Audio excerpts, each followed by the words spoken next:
Okay. So how the reply will be prepared. During the reply process, the service provider will reply normally, means whatever request has been received, it will prepare a reply and forward it to the router 3. Router 3 will prepare a message for this reply.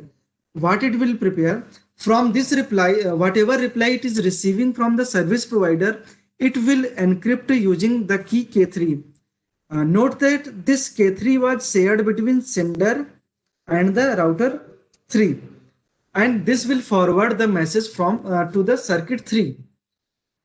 When something that router 2 has received from circuit 3, it will encrypt using the key K2 and will forward it to the circuit 1.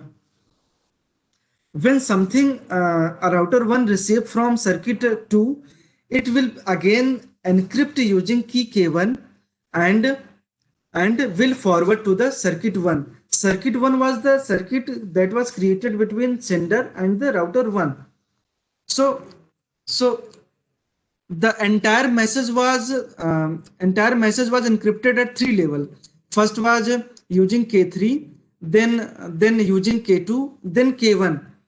Then the decryption process was will be implemented in a inverse order, means the last encryption was using K1, then first it will apply the decryption of K1, then it will apply the decryption of K2, then it will apply the decryption of the data using key K3. Here again, router 3 is encrypting the message using the key K3 and forwarding it to the circuit 3. If anyone is sitting between router 3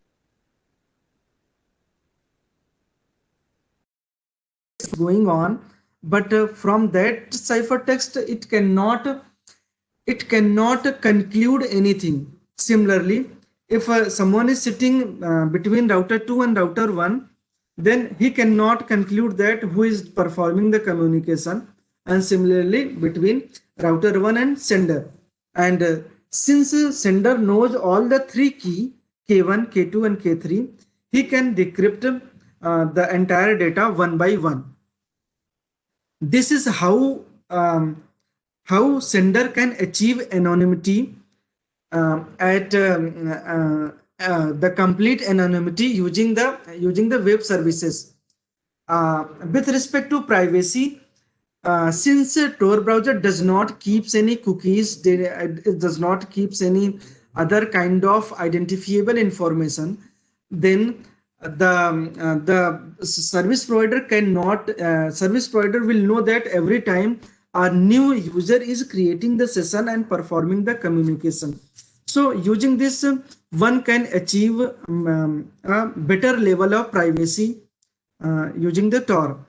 But does it provide the complete privacy? We will discuss about it later in the coming slides.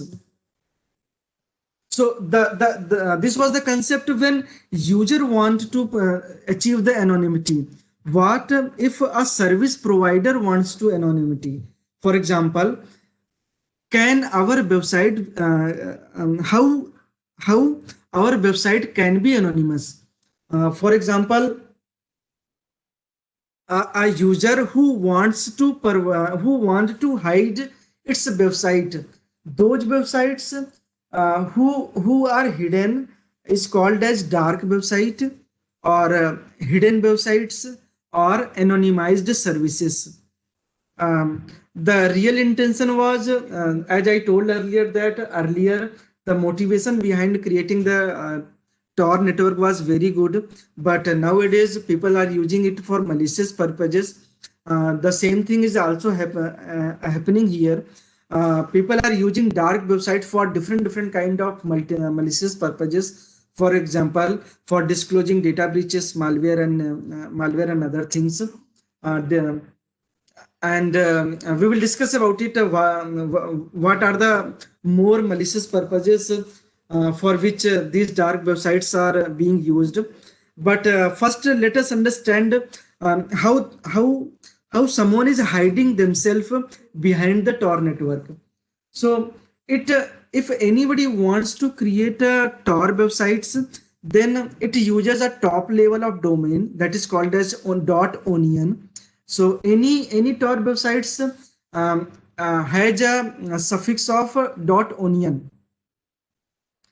And if someone wants to publish its websites, then they uses different kind of media channel such as Pastebin or different kind of blog, Twitter, that for this purpose this onion website has been created. If you get to know that such kind of websites exist, then one can perform the communication to this website. And and uh, to to hide themselves from different law enforcement agencies, and being victim of from law enforcement agencies, cyber criminals hide themselves by changing their IPs consistently. So these kind of websites are can be accessed using some specific set of software. For example, Tor browser can access these websites. From normal browsers, it cannot be accessed. Why it cannot be accessed? Because the set of encryption and communication that is done by the entire network, these are not supported by the normal browsers. No, Tor browser is not similar to VPN. One can think that if you remove the two node, router 2 and router 3, then one can give some idea of VPN. In virtual private network, we send our encrypted data to a VPN server, and VPN server forward this request to the services, and services when reply, then VPN server reply to us. In the case of VPN server knows everything. Means he knows that using which IP the request is coming, and he work like as an intermediary who is forwarding request in the behalf of us.